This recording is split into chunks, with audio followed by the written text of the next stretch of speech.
Boleh dengar.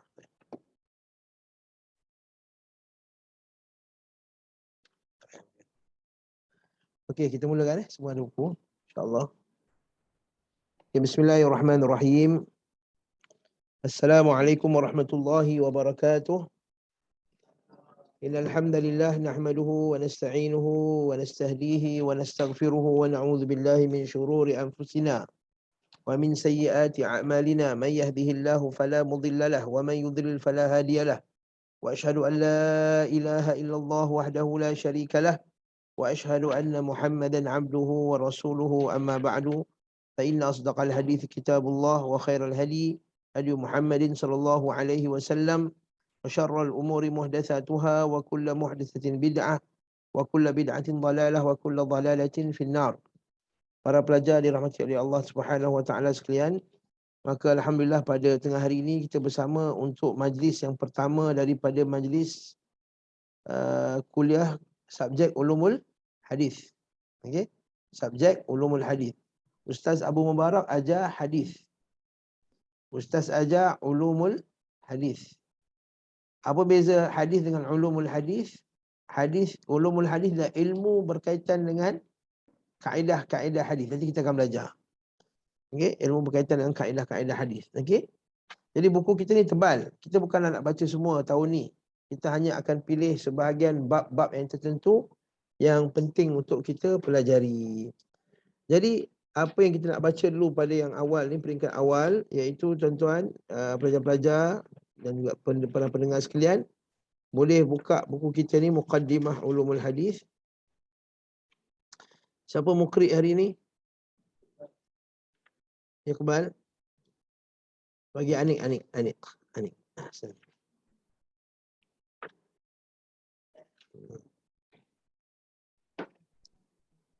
Okey. Baca muka surat daripada muka surat pendahuluan, Muqaddimah, bahagian A, Muqaddimah.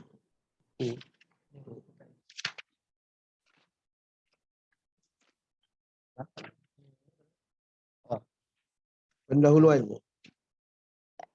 Alhamdulillahirrabbilalamin. Wassalatu wassalamu ala asyrafil anbiya'i wal mursalin wa ala alihi wa sahbihi ajma'in. Allahumma ighfir lana wa li syaikhina wa li jami'il mustami'in. Pendahuluan, pengajian ilmu hadis merupakan suatu bidang yang sangat penting. Sama ada peringkat individu, institusi, pendidikan maupun pengajian umum. Melalui ilmu ini, seseorang itu berhak merasa yakin dengan sesebuah hadis yang dipegangnya. Bahkan hadis tersebut boleh dijadikan sebagai satu dalil yang kukuh dengan mengetahui kedudukannya sama ada kategori diterima atau ditolak. Jadi ilmu hadis ni belajar pasal apa? Untuk nak tengok hadis tu boleh pakai ke tak boleh? Tak boleh pakai. Nak tengok hadis tu sahih ke tak? Sahih. Jadi ilmu hadis, sekejap lagi kita akan tengok takrifan ilmu hadis, iaitu ilmu berkenaan dengan riwayat hadis. Kita nak belajar pasal poin yang paling besar sekali, nak tahu hadis tu sahih ke tak sahih. Itu nombor satu. Itu yang paling penting sekali bila kita belajar hadis. Kita nak lihat hadis tu sahih ke tak sahih. Tapi sebelum kita nak tengok hadis tu sahih ke tak sahih, kita kena belajar kaedah-kaedah dia. Kita tak boleh semena-mena je tengok, oh sahih, tak sahih. Nampak macam ustaz ni okey je, sahih lah hadis tu. Kan? Nampak ustaz ni macam tak best je, tak sahih hadis ni. Bukan. Jadi bukan macam tu. Kita ada kaedah para ulama', dia memeriksa hadis.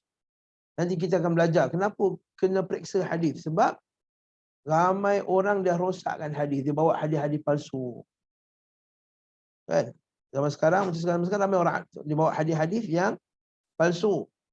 Dia masukkan dia punya hadis. Dia nak lariskan barang dia. Dia masukkan hadis berkenaan dengan barang dia. Kita akan belajar nanti. Ada orang tu dia jual terung. Dia kata, barang siapa yang makan terung, maka sihatlah badannya. Bersabda Rasulullah SAW, Al-bazinjan lima ukilalah. Terung itu dimakan berdasarkan niatnya. Maksud kalau dia makan terung nak badan dia muscle, makan dapatlah badan dia muscle. Kalau dia makan terung nak badan dia cantik, dia bertanya, Allah Ta'ala bagilah saya muka cantik makan terung. So apa sebab yang buat hadis tu penjual penjual terung. Begitu juga dengan ada orang dia penjual beras. Dia reka hadis berkenaan dengan beras. Dia kata, qala Rasulullah, dia tipu lah ni. Qala Rasulullah SAW, bersabda Rasulullah SAW, ana minar ruz. Aku daripada beras. Waruz min ana, dan beras daripada aku. Wah, orang belilah beras, makan nasi banyak-banyak, 3 pinggan. Okay? Sebab beras daripada Rasulullah SAW. Itu berkenaan dengan nak lariskan barang. Ada pula orang dia reka hadis berkenaan dengan kaum. Dia tak suka orang Afrika, contohnya. Lalu dia buat reka hadis palsu. Dia kata, inna minan nas asyaddu minas syaitan. Dia kata ada sebagian manusia yang lebih dahsyat daripada syaitan. Wahum ja'u min wa haula'i min ahli Sudan. Dan mereka itu ialah orang Sudan. Dia benci orang Sudan. Dia reka hadis palsu, kata orang Sudan ni daripada syaitan. Nampak tak? Begitu juga ada sebahagian yang dia reka hadis berkenaan dengan mazhab tertentu. Dia tak suka. Dia tak suka Imam Syafi'i. Lalu dia buat hadis. Dia kata dia kata sayakunu fi ummati rajulun ashaddu min iblis wa huwa Muhammad bin Idris. Dia kata semuanya akan ada di kalangan umatku nanti manusia yang lebih dahsyat daripada iblis. Nama dia Muhammad bin Idris Asy-Syafi'i. La ilaha illallah. Betul ke tak hadis ni kebal? Tak betul lah. Sebab apa dia benci Imam Syafi'i? Dia reka hadis palsu berkenaan dengan Imam Syafi'i. Begitu juga dengan ada setengah pula dia benci orang Arab. Dia orang Parsi, dia orang Iran, dia benci orang Arab. Dia reka hadis pula. Innallaha idza ghadiba yatakallam bil arabiyyah wa idza fariha yatakallam bil farisiyah. Dia kata dia reka hadis palsu. Dia kata Allah Taala bila marah, Allah Taala cakap Arab. Dalam bahasa Arab. Allah Taala bila happy, tak dapat ibu teks. Allah Taala bila happy dia akan cakap dalam bahasa Parsi. Dia reka hadis berkenaan dengan apa? Berkenaan dengan orang Parsi. Macam itulah seterusnya. Jadi disebabkan terlampau banyak orang bawa hadis palsu. Satu. Yang kedua, ada orang yang lemah ingatannya, betul tak? Dalam kalangan manusia ni ada tak orang yang lemah ingatannya? Ada. Jadi kemungkinan bila dia sampaikan satu hadis, dia tak sampaikan betul-betul. Kan? Seperti mana yang berlaku ada seorang ni, lelaki ni dia terlupa. Dia tersilap. Dia kata 7 golongan yang berada di bawah arasy Allah. Salah satunya, dia bersedekah dengan tangan kirinya, sangkapai tangan kanannya tak tahu. Betul tak hadis tu? Betul tak betul? Dia bersedekah dengan tangan kirinya sampai tangan kanan dia pun tak tahu. Dia tertukar. Patutnya hadis tersebut bersedekah dengan tangan kanan sampai tangan kiri pun tak tahu, dia rahsiakan sedekah. Tapi hadis tu Nabi kata bersedekah dengan tangan kanan. Dia sebut bersedekah dengan tangan kiri. Nampak silap tak? Sikit ke besar silap tu? Sikit je. Sikit je. Kalau kata apa salahnya Ustaz? Sikit je beza, jadi sedekahkan. Tak. Dalam ilmu hadis tak boleh tukar makna. Jadi inilah tujuannya kamu belajar. Nanti kamu belajar kategori hadis. Ada hadis sahih, ada hadis hasan, ada hadis lemah, ada hadis palsu, kan? Jadi ada hadis yang boleh pakai, ada hadis yang tak boleh pakai. Nanti tak adalah orang semua akan pakai apa saja hadis pun. Barang siapa yang mengingatkan manusia berkenaan Maulidur Rasul, maka hari akhirat dia akan dapat syafaat. Banyaklah orang sebarkan mesej. Forward. Rupa-rupa itu bukan hadis Nabi pun. Tapi orang dah sebarkan hadis palsu. Jadi inilah tujuannya kita belajar ulumul hadis. Ya, tujuannya kita belajar ulumul hadis. Al-Imam Al-Bukhari belajar ulumul hadis masa umur dia 11 tahun. Bahkan lebih awal lagi, 9 tahun. 11 tahun tu dah betulkan orang dah. Umur 11 tahun Imam Al-Bukhari dah betulkan seorang syekh. Syekh tu baca hadis silap. Imam Bukhari kata salah. Hadis tu macam ni, macam ni, macam ni, macam ni, macam ni. Umur berapa tahun? 11 tahun. Sebab apa? Sebab Imam Bukhari tak main ML. Mobile Legend. Kan? Okay. Sekarang ni yang tua-tua pun, dah masuk isteri pun, dah jadi ustaz pun main game lagi. Okay? Alhamdulillah min dzalik. Baik. Jadi itu perengan yang pertama. Sambung lagi akhi Aniq. Seseorang itu juga mampu menolak sebarang ancaman dan memperbaiki andaian-andaian tidak berasas terhadap hadis dan perawinya. Ini juga kepentingan belajar ilmu hadis. Mampu menolak sebarang ancaman. Orang nak rosakkan hadis Nabi SAW. Dia tafsirkan hadis dengan sesuka hati. Hadis sahih dia kata tak sahih. Hadis tak sahih dia kata sahih. Ini ancaman. Dan andaian yang tidak berasas. Dia tafsirkan hadis sesuka hati. Dia tafsirkan hadis sesuka hati. Contohnya Nabi katakan kamu semua dah hafal hadis. Hadis Jibril. Bila Jibril tanya Nabi, mata sa'ah, bilakah hari kiamat? Apa Nabi jawab? Al-mas'ul anha mal mas'ul anha bi'alama minas sa'il. Lepas tu apa Jibril tanya balik? Wama amaratuha. Wama amaratuha. Apakah tanda-tandanya? Lepas tu Nabi kata antalidal amatu rabbataha wa antal hufatal uratal al-alah ri'asha. Kamu lihat orang yang miskin tak berkasut kepala kambing, tak berpakaian, berlumba-lumba buat bangunan tinggi. Dia kata, itulah Arab Saudi lah, dia kata. Kan ada hotel dekat depan Mekah tu, ada hotel besar tu. Itulah maksud hadis Nabi, itulah dia. Dia tafsirkan hadis Nabi tu dengan hotel dekat depan Mekah. Betul ke? Sesuka hati dia. Itu contohnya. Akan di akhir zaman nanti Imam Mahdi akan bawa tentera yang membawa bendera hitam. Itulah ISIS. Jadi kita kena sokong ISIS. Jadi betul ke tak betul? Tak sahih. Yang paling kelakar sekali yang pernah berlaku zaman dulu, sekitar 10 tahun lepas, Ustaz mengajar di sebuah masjid. Kan Nabi SAW melarang kencing di tempat mandi. Dan hadis riwayat Tirmizi, Nabi SAW melarang kencing di tempat mandi. Dia tanya kenapa? Fa inna ammat syak fi. Kerana kebanyakan orang jadi syak kerana pada dia kencing tempat mandi. Kencing tempat mandi macam mana ni? Itu ustaz madrasah punya toilet tu. Kencing tempat mandi. Maksud Nabi kencing tempat mandi tu ialah bila kita kencing dan air bertakung. Zaman Nabi mana ada shower lubang cantik macam kita zaman sekarang. Bila mandi, air tu bertakung dekat atas tanah. Nanti bila kencing kat situ juga, air mandi campur dengan air kencing. Betul ke tak betul? Jadi tak betul. Nanti akan jadi was-was dah bersih ke tak bersih. Okey?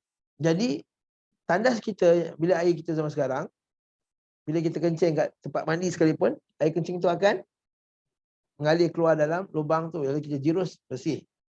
Tak ada masalah. Jadi, masa tu, Ustaz kata, Nabi SAW melarang kencing. Jadi dia pun kencing lah. Dia tak faham hadis tu, dia pun kencing dalam toilet, macam dalam lubang. Sekali dia baca dalam hadis, Nabi SAW larang kencing dalam lubang. Sorry.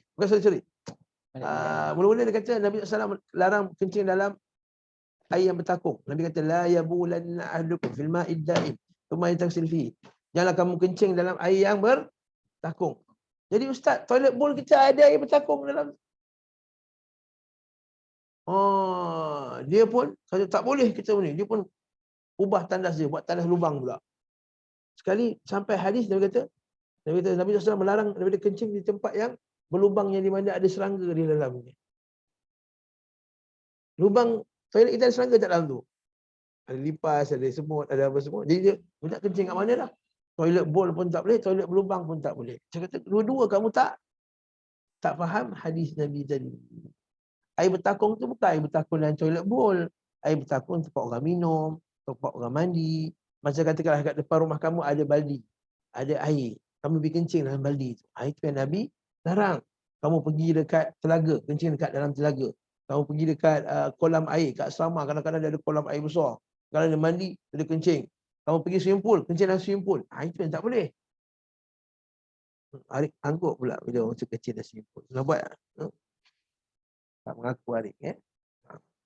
Jadi itu contoh bila dia salah faham hadis. Nanti bila kamu belajar ulumul hadis, kamu akan belajar macam mana cara nak faham hadis dengan betul. Okey, sama seterusnya. Ahli hadis telah menggariskan kaedah-kaedah sistematik dan dapat diterima pakai dari satu generasi ke satu generasi dalam menangani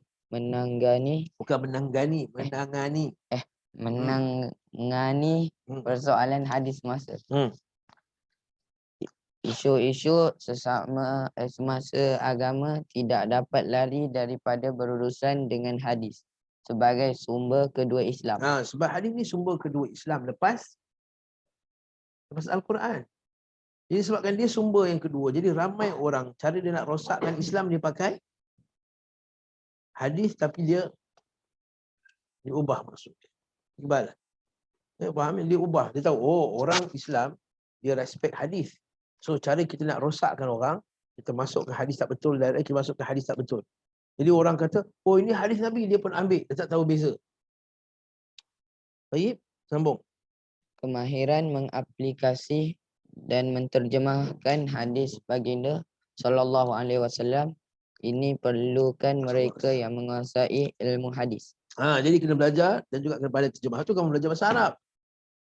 Ya, belajar bahasa Arab, belajar fiqh, belajar hadis, belajar akidah. Sebab dia nak kamu terjemahkan hadis dengan betul. Nanti kamu jadi ustaz, tak ada terjemah hadis salah. Contoh, ustaz bagi satu terjemah hadis yang salah.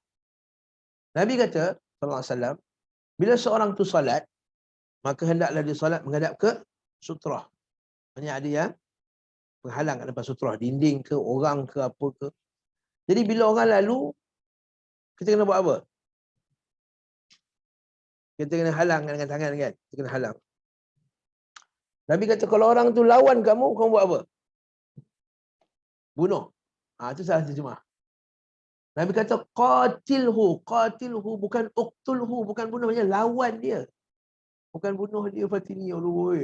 Langgar siap. Langgar. Sap. Bunuh dia. Salah terjemah tu Fatini. Siapa yang cakap kat Fatini? Maksudnya bunuh. Benar dengan hadis tu kan? Maksudnya orang tu salah terjemah.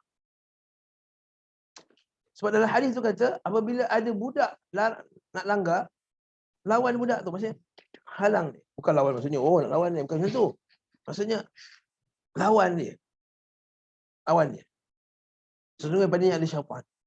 Bukannya budak tu syaitan. Sesungguhnya padanya ada syaitan. Maksudnya jangan, ni syaitan ni. Tikam dia. Habis bunuh adik dia sendiri. Jadi itu maksudnya salah terjemah. Kenapa salah terjemah? Sebab dia tak tahu kat mana nak rujuk apakah tafsir hadis tersebut. Apakah macam mana? Apa maksud hadis yang sebenarnya? Dia tak tahu. Dia pun Google. Hari ini terjemahan dia, bunuhlah dia. Bunuh. Yes, bunuh. Ya, Islam boleh bunuh. Jadi dia terjemah salah. Kalau orang belajar ulumul hadis, dia kata, kita ni hadis adalah apa? Hadis dalam Sahih Muslim. Dalam Sahih Muslim ada kitab yang kita kena rujuk untuk nak faham hadis ini. Ada kitab yang kita kena rujuk untuk faham hadis. Rujuk Sahih Muslim, Imam Qurtubi, Imam Nawawi, Imam Ibn Muflih dan lain-lain, Al-Khattabi dan lain-lain, kita boleh faham hadis tersebut dengan berdasarkan kitabnya. Sambung. Lebih-lebih lagi perbahasan berkaitan hadis sering mendapat kritikan daripada golongan orientalis serta anti sunnah, dan kita memerlukan lebih ramai pakar serta sarjana untuk menangani fenomena ini. Apatah lagi golongan orientalis ni selalu mempertikaikan hadis. Siapakah orientalis? Orientalis ni orang kafir yang dia kaji Islam. Habis senang cerita. Nak faham mudah bagi kamu semua ni, peringkat-peringkat umur kamu ni. Orientalis ni maksudnya apa? Ialah orang kafir yang tak nak masuk Islam, dia kaji Islam untuk mencari kelemahan Islam. Dia kaji Islam untuk mencari kelemahan Islam. Dia orang kafir tapi datang kelas ulumul hadis. Dia tak beriman pun dengan Nabi Muhammad SAW, tapi dia nak belajar ulumul hadis. Apa tujuan dia nak belajar? Nak cari kelemahan. Kat mana kelemahan Islam? Lalu dia akan kata, oh Islam ni tak bagus. Hadis ni tak boleh pakai. Kerana hadis ni jauh daripada Nabi SAW. Contohnya. Jadi pertama golongan orientalis. Lepas tu jangan main-main. Ada orientalis yang pandai bahasa Arab. Lebih pandai daripada ustaz-ustaz.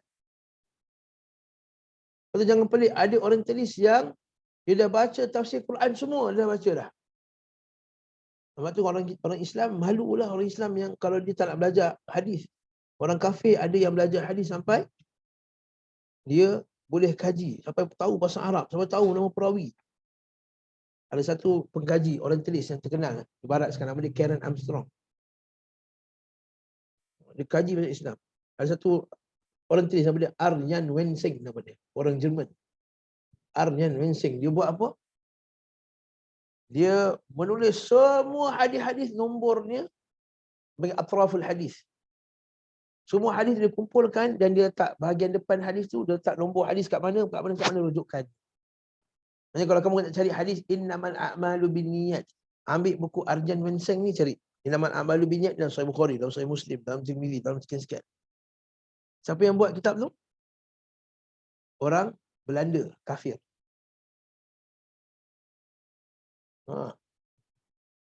Tapi dia masuk Islam tak? Tak masuk Islam.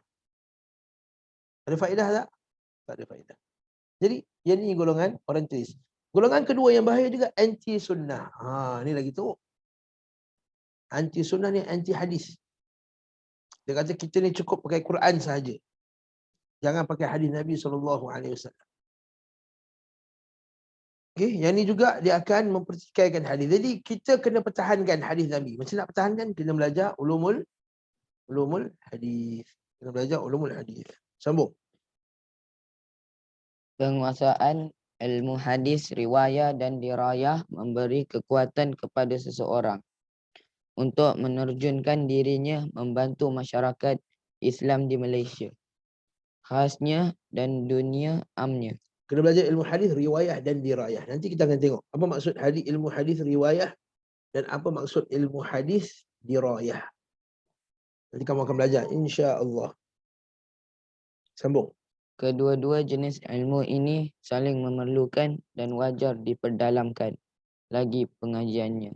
Bagi mereka yang ingin meninggikan agama di persada global ini, apatah lagi hadis merupakan sumber kedua selepas Al-Quran.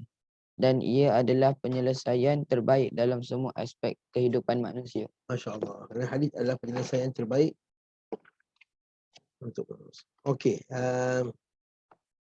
Kita tengok muka surat 4 pula.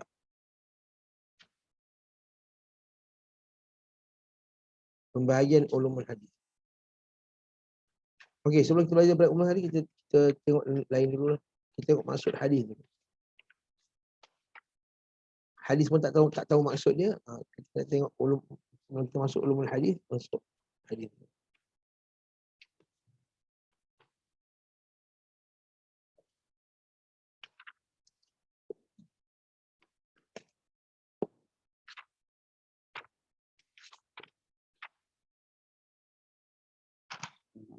Buka muka surat 39. 40.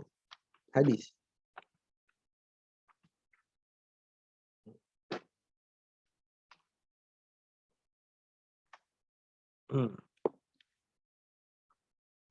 Hadis. Tengok istilah hadis. Dah jumpa dah bahagian B, hadis. Dah, Anik. Okey, baca. Masuk hadis. Halal.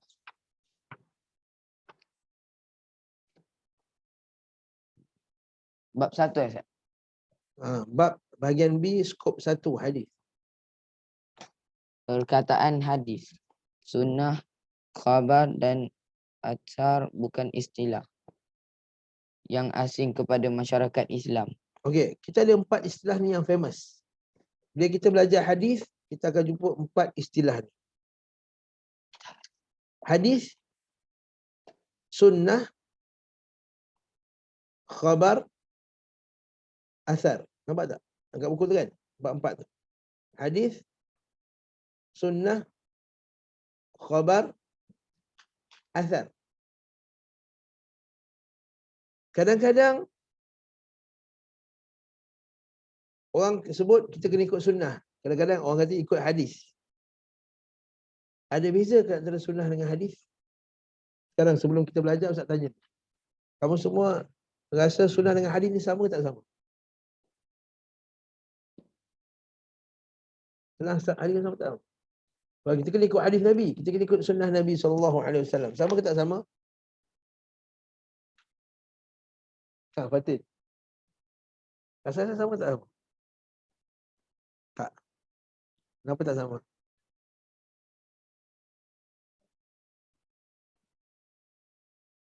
Hadis kategori sunnah, perbuatan Nabi. Jadi hadis bukan perbuatan. Agak-agaknya. Hadis tu kata-kata Nabi. Sunnah, perbuatan Nabi. Hadis kata-kata Nabi, sunnah perbuatan Nabi. Jadi kalau kita ikut sunnah, jangan ikut, kita ikut sunnah je. Ikut perbuatan Nabi je. Kata-kata Nabi tak ikut. Okey. Tayyib. Nanti kamu akan belajar, insya-Allah. Okey. So hadis dengan sunnah nanti kamu belajar. Ada ulama kata sama, ada ulama kata tak sama. Ada yang kata hadis tu apa yang kita dengar daripada Nabi SAW. Sunnah tu apa yang Nabi amalkan. Jadi ada hadis yang Nabi sebut tapi Nabi tak amalkan. Dia kata. Contohnya. Supaya ulama kata tu sama. Nanti kita akan belajar lah. Ada yang kata hadis dengan sunnah adalah sama. Dan inilah pendapat yang paling masyhur sekali.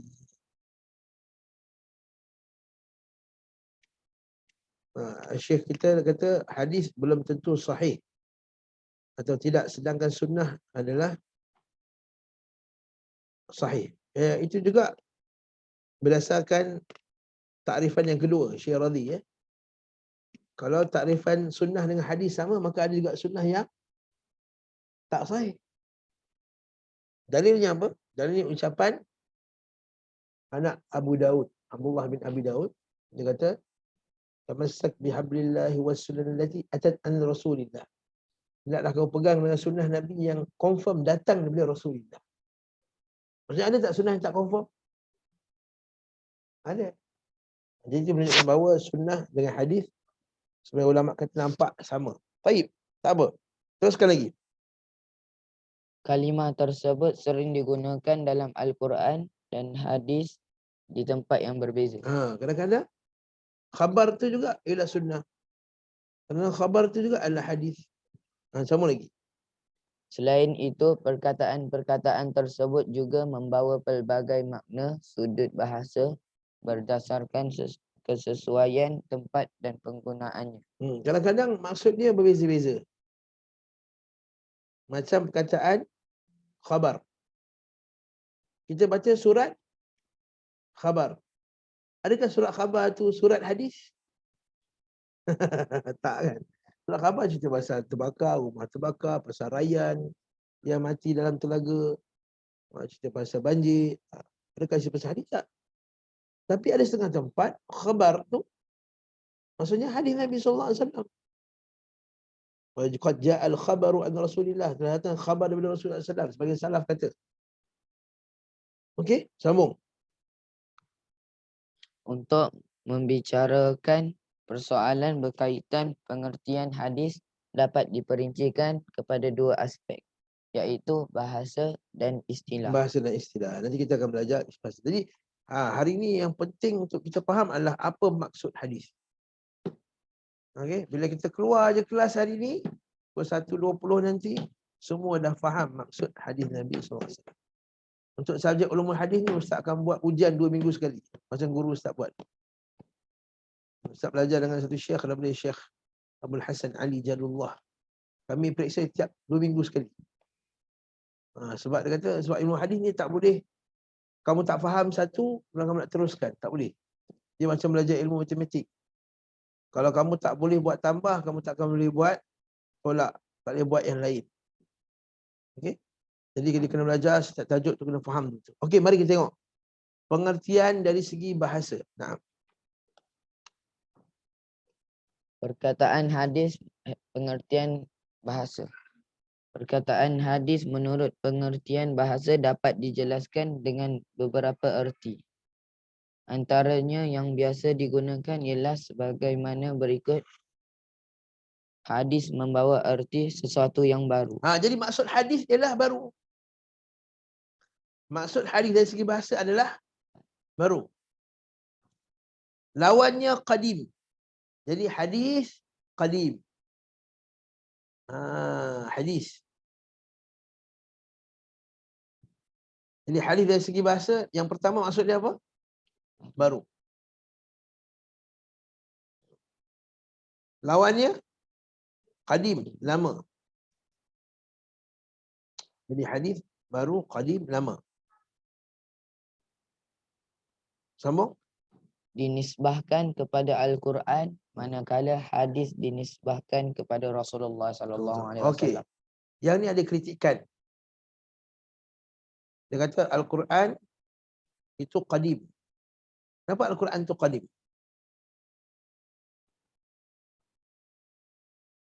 Qadim itu maksudnya yang sedia ada. Kenapa Al-Quran itu qadim? Ini Ustaz Fiqi kena jawab. Kan dia kata Al-Quran itu kalamullah. Kalamullah ni dah sedia ada ke baru ada? Kalamullah sedia ada, dia kata. Cuma perbincangan, inilah perbincangan ahli kalam. Bukan perbincangan ahli sunnah. Okay? Kataan qadim, kata-kata Allah itu qadim, itu bukan ucapan ahli sunnah. Ahli sunnah kata Allah wal awwal. Allah al-awwal, bukan al-qadim. Qadim itu maksudnya apa? Lama. Sedangkan yang sunnah kata apa? Allah al-awwal. Walaysa qablaka syai'. Dan juga Allah Ta'ala sebut dalam Al-Quran bahawa Quran juga hadis. Siapa hafal surah Az-Zumar? Allahu nazzala ahsanal hadisi kitaban mutasyabiha.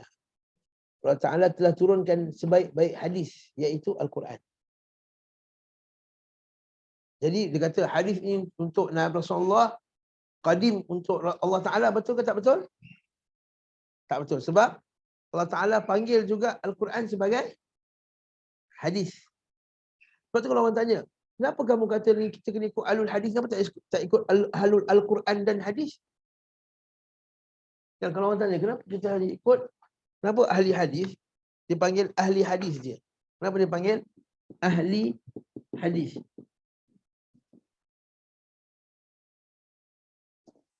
Kenapa tak dipanggil ahli Al-Quran dan hadis?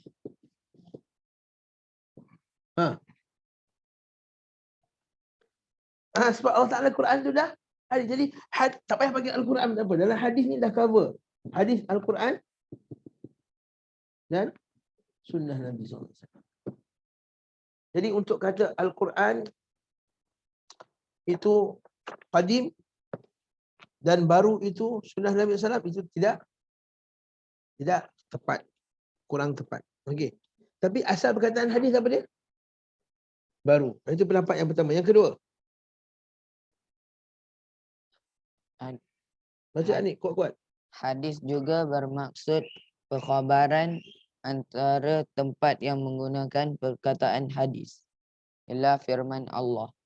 Wahal ataka hadithu Musa. Hmm. Terjemahan, dan sudahkah sampai kepadamu wahai Muhammad perihal Nabi Musa. Hal ataka hadithu Musa. Hadithu Musa. Adakah hadis itu maksudnya baru? Telah sampainya barunya Musa? Tak. Hadis kat sini maksudnya apa? Khabar, cerita. Allah Ta'ala kata kat Nabi Muhammad. Wahal ataka hadithu Musa. Wahai Muhammad. Sampai tak kepada engkau cerita khabar tentang Nabi Musa? Jadi hadis juga maksudnya per apa tu? Perkhabaran. Khabar, cerita. Jadi hadis ini cerita. Contohnya hadis. Contohnya Iqbal. Iqbal tahu tak hadis Abdurrahman? Maksudnya bukanlah hadis Nabi berkenaan dengan Abdurrahman. Maksudnya hadis tu apa? Cerita. Jadi hadis ni maksudnya cerita dari segi bahasa. Sambung. Hadis juga memberi arti percakapan antara tempat yang dapat. Percakapan. Hadis maksudnya juga percakapan. Dari perkataan bahasa Arab, yatahaddath. Orang Arab kata, la tatahaddath fil fasl. La tatahaddath fil fasl. Maksudnya apa? Jangan bercakap dalam kelas. La tatahaddath fil fasl. Tatahaddath. Hadis. Jadi hadis juga maksudnya percakapan. Dekat mana dalam Quran kata hadis percakapan? Sambung. Antara tempat yang dapat dilihat sebagaimana berikut. Firman Allah, wa man asdaqu minallahi haditha. Dan siapakah pula yang lebih benar perkataannya daripada Allah? Siapakah lebih benar percakapannya daripada Allah? Jadi hadis apa maksud dia Ariq?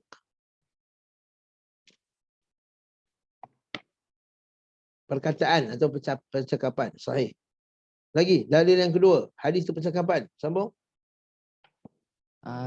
Jabir bin Abdullah meriwayatkan Rasulullah sallallahu alaihi wasallam bersabda, "Idza haddatsa rajulun haditsa tsumma tafata fahiya amanah." Apabila seseorang menceritakan sesuatu percakapan rahsia, kemudian dia pergi, maka percakapan itu adalah suatu amanah. Maksudnya bila seorang bagi tahu kita satu cerita, rahsia lah. Kata kat Arik, Ustaz ada satu rahsia kat Arik. Cerita kat Arik. Lepas tu Ustaz pergi. Arik tahu. Arik pun bagi tahulah dekat. Arik pun dengar. Dan itu adalah satu amanah. Kena jaga. Tak boleh Arik pergi jumpa Iqbal. Iqbal yang tahu tadi Ustaz cakap. Sebenarnya Iqbal ni marah. Contoh. Dia pergi bocor pula. Tak betul. Tadi kat mana hadis tu menunjukkan percakapan? Nampak tu? Idza haddatsa ar-rajulul al-hadis. Adakah hadis maksudnya hadis Nabi? Tak. Jadi hadis kat sini ialah percakapan, berita rahsia. Lagi, sambung lagi. Hadis juga membawa arti keterangan. Keterangan. Antaranya sebagaimana berikut. Afa min hadzal hadisi ta'jabun. Tak hafal lagi surah An-Najm. Fa min hadzal hadisi ta'jabun. Okey, sambung. Maka patutkah kamu merasa hairan terhadap keterangan-keterangan Al-Quran ini sehingga kamu mengingkarinya? Ta'jabun rasa pelik. Afa min hadzal hadisi antum ta'jabun, kamu rasa hairan, rasa pelik dengan Al-Quran ni? Jadi hadis kat sini maksudnya keterangan. Sambung lagi. Jabir bin Abdullah berkata, Nabi SAW pernah bersabda, Inna asdaqal hadisi kitabullah wa ahsanal hadiyu Muhammad. Sebenar-benar hadis ialah kitab Allah dan sebaik-baik hidayah ialah pertunjuk Nabi Muhammad. Nampak, sebenar-benar hadis ialah kitabullah. Sebaik-baik penerangan ialah kitabullah. Inna asdaqal hadis. Yang kelima pula. Hadis membawa erti cerita atau kisah. Antara contohnya ialah Fa'atba'na ba'dahum ba'dan wa ja'alnahum ahadith. Lalu kami binasakan umat-umat demikian selepas satu persatu dan kami jadikan itu perihal cerita. Jadi ahadith maksudnya apa? Cerita. Bawah tu lagi Nabi SAW bersabda, wa hadithu an bani Israel wala haraj. Dan perkatakanlah, maksudnya ceritakanlah yang apa yang kamu dengar daripada Bani Israel wala haraj. Wala haraj yang tidak apa. Tapi jangan menipu je, cukup. Maksudnya boleh tak kita bawa cerita Bani Israel? Boleh. Tetapi apa dia? Tapi jangan menipu. Baik. Yang keenam. Baca Anik. hadis membawa erti mimpi. Mimpi. Hadis juga bawa maksud Mimpi. mimpi. Naam. Sambung. Antara contohnya sebagaimana firman Allah SWT. Wa kadzalika makkanna liyusufa fil ardi walinu'allimah min ta'wilil walinu'allimahu min ta'wilil ahadis. Dan demikianlah caranya kami menetapkan kedudukan Yusuf di bumi Mesir untuk dihormati serta disayangi, dan untuk kami mengajarkan kepadanya sebahagian dari ilmu ta'bir, mimpi. Ilmu ta'bir mimpi, ta'wil, ta'bir hadis dan surah Yusuf ayat 21. Dan kami jadikan Nabi Yusuf ni pandai ta'wil hadis. Ta'wil hadis ni maksudnya ta'wil hadis Nabi ke? Bukan. Ta'wil hadis maksudnya ialah mimpi. Jadi hadis dalam ayat Quran ni maksudnya ialah apa dia, Arik? Mimpi. Okey? Mimpi. Sebagai rumusannya, baca Anik. Sebagai rumusannya, hadis sudut pengertian bahasa ialah baru, berita atau khabar. Iaitu apa sahaja yang diperkatakan serta diperkhabarkan daripada seseorang kepada seseorang yang lain. Ahsan. Okey, itu dari segi bahasa. Jadi segi bahasa boleh maksud apa dia, khabar, boleh bawa maksud cerita, boleh bawa maksud mimpi, boleh bawa maksud percakapan, boleh bawa maksud apa lagi? Kisah, keterangan. Tapi itu dari segi bahasa. Yang penting bahasa ke istilah? Istilah. Sekarang ni Anik baca dengan kuat-kuat Anik. Supaya online semua dia dengar dengan jelas. Seketul baca. Okey? Pengertian istilah. Hadis menurut pengertian istilah juga telah dikemukakan dengan berbagai maksud. Antaranya yang masyhur ialah menurut penjelasan ulama hadis, hadis ialah segala apa yang diriwayatkan daripada baginda Rasulullah SAW terlebih dahulu. Sama ada ia berbentuk perbuatan, percakapan, kelakuan, iqrar atau penerangan tentang sifat fizikal baginda SAW yang zahir, dan juga merangkumi apa yang disandarkan kepada sahabat atau tabi'in. Menurut takrifan yang pertama ni, hadis sangat luas. Tengok tu. Apa saja yang diriwayatkan daripada Nabi SAW. Sama ada perbuatan Nabi, atau percakapan Nabi, atau kelakuan Nabi, atau ikrar. Ikrar tu maksudnya apa? Ikrar tu tulis kat situ persetujuan Nabi. Saya dah ajar kan, kamu dah 2 tahun, 3 tahun dah belajar, buat bulat, tarik tepi. Persetujuan Nabi. Okey. Persetujuan Nabi. Contohnya Nabi nampak orang main pedang dalam masjid. Nabi tengok je, Nabi tak marah pun. Maksudnya Nabi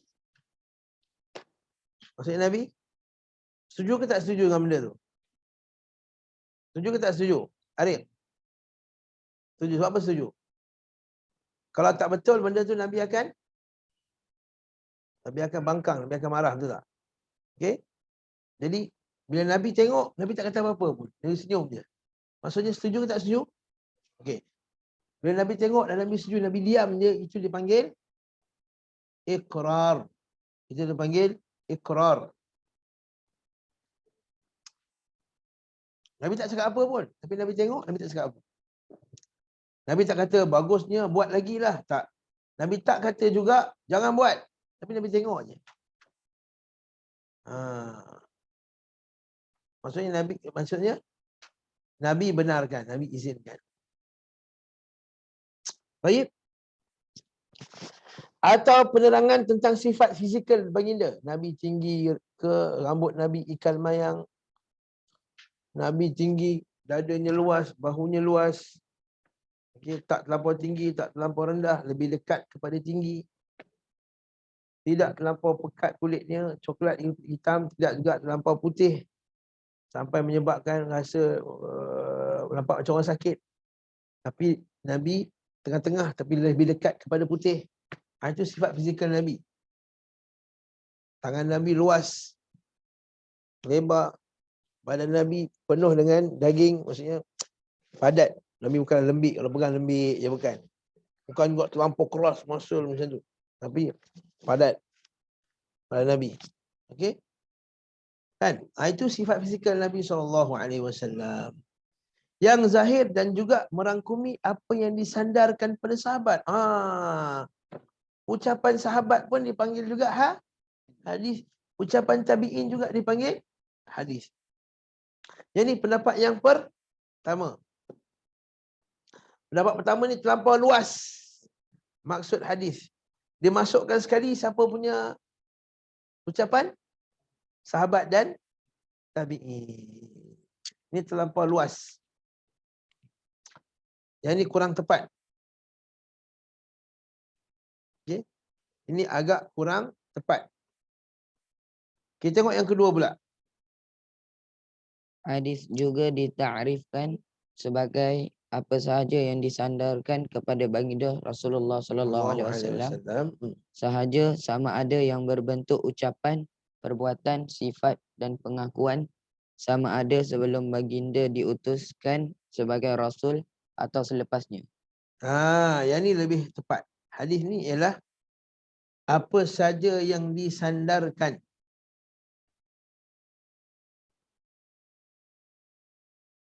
kepada Nabi Muhammad sallallahu alaihi wasallam, sama ada dalam bentuk ucapan. Macam Nabi cakap, innamal a'malu binniyat. Itu ucapan tak? Itu ucapan. Ataupun perbuatan. Perbuatan ni contohnya macam mana? Macam sahabat kata, Nabi sallallahu alaihi wasallam dia ambil wuduk. Mula-mula dia basuh tangan 3 kali. Kemudian Nabi pun siwak. Dan Nabi pun Nabi kumur. Dan Nabi istinsyaq. Okey, istinsyaqa. Kemudian Nabi berkumur, dia termat-mat. Nabi istinsyaq dan Nabi kumur. Dan Nabi basuh muka. Jadi itu hadis berkenaan dengan ucapan ke perbuatan? Perbuatan. Nabi tak cakap apa-apa, sahabat yang ceritakan. Kalau percakapan, Nabi yang cakap sendiri. Perbuatan ni siapa yang ceritakan?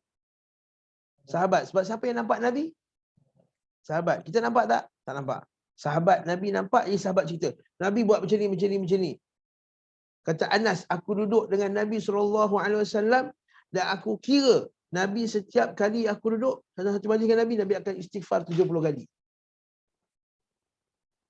Itu perbuatan tak? Perbuatan. Itu bukan ucapan. Kalau ucapan, qala Rasulullah SAW. Okey? Kemudian, takrir. Tertinggal tu. Ikrar. Ucapan, perbuatan dan ikrar. Tambah situ. Dan ikrar.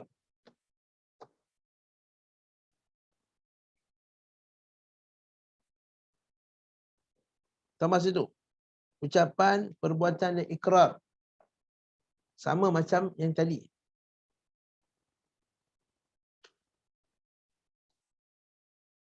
Oh, dah letak kat situ lah pengakuan. Kenapa dia letak pengakuan sini? Ikrar kat atas.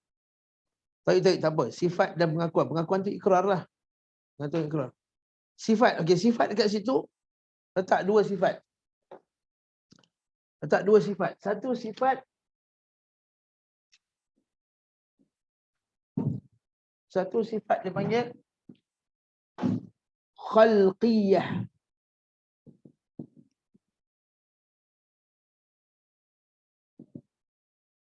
Yang kedua, khuluqiyah.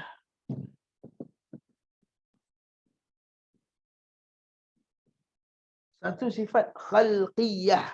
Salin. Yang kedua sifat khuluqiyah. Yang pertama sifat khalqiyah. Yang kedua sifat khuluqiyah.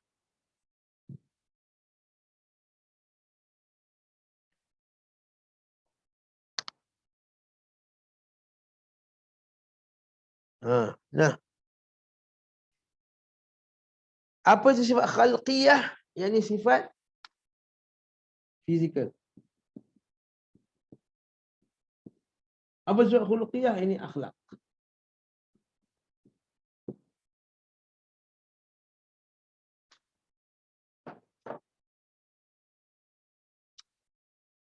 Satu sifat khalqiyah, sifat fizikal, ciptaan Nabi. Macam Ustaz sebut tadi lah. Yang ni, kalau nak belajar sifat khalqiyah Nabi, ada satu kitab namanya Asy-Syama'il Al-Muhammadiyah. Nanti kita akan belajar insya-Allah bi'idznillah ta'ala. Kitab yang sangat bagus. Kita akan belajar pasal rambut Nabi. Kalau orang tadi mimpi kan. Malam tadi aku mimpi, aku jumpa Rasulullah. Rasulullah janggut dia lebat, warna putih sampai ke perut dia. Betul ke? Janggut Nabi lebat warna putih. Arif betul ke tak betul Arif? Macam mana Arif kata tak tahu tak betul? Tak tahu kan? Sebab tak belajar? Kita tahu. Bila belajar nanti kita kata Anas ketika wafatnya Rasulullah sallallahu alaihi wasallam tidak ada pada janggut Nabi SAW uban melainkan ada berapa? 13. Kalau kira kat Nabi sikit je janggut Nabi. Nabi yang janggut tak putih, lebat. Macam tu. Nabi ada sikit je. Uban. Tidak pada janggut Nabi ada uban melainkan berapa belas? 13. Dan uban Nabi pun bukannya warna putih terang. Juga dekat rambut Nabi SAW pun. Sebagai ulama kata, sebagai sahabat kata rambut Nabi tak ada uban. Sebagai sahabat kata rambut Nabi ada uban. Tapi uban Nabi telah letak dengan inai. Kata Anas, tak. Nabi tak letak inai kat rambut dia. Tapi memang rambut Nabi memang ada yang merah. Jadi ulama khilaf berkenaan masalah tu. Nanti kita akan belajar. Jadi itu sifat khuluqiyah. Hidung Nabi macam mana? Bulat je ustaz ke? Tak. Mancung. Ila akhir. Nah. Jadi itu sifat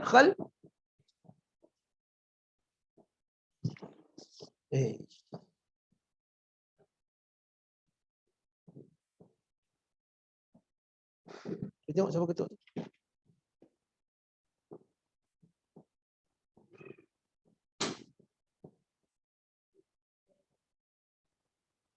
Siapa tu? Siapa? Akid.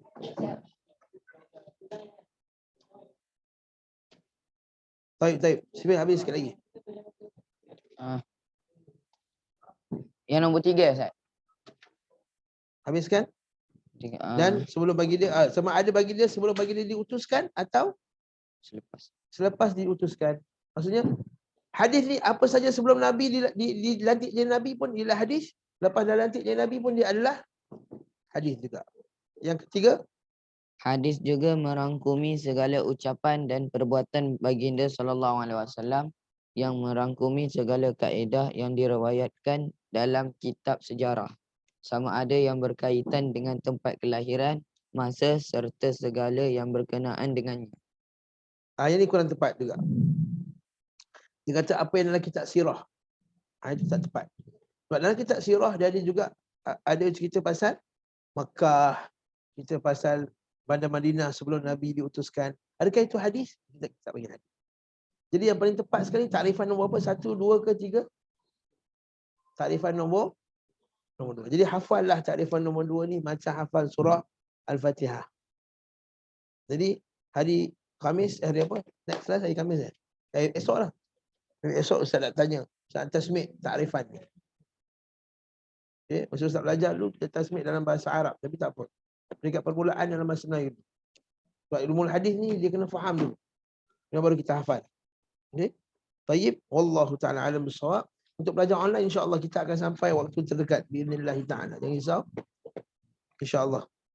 Subhanakallahumma bihamdika asyhadu an la ilaha illa anta astaghfiruka wa atubu ilaik. Sallallahu ala Muhammad wa ala alihi wa sahbihi wasallam. Assalamualaikum.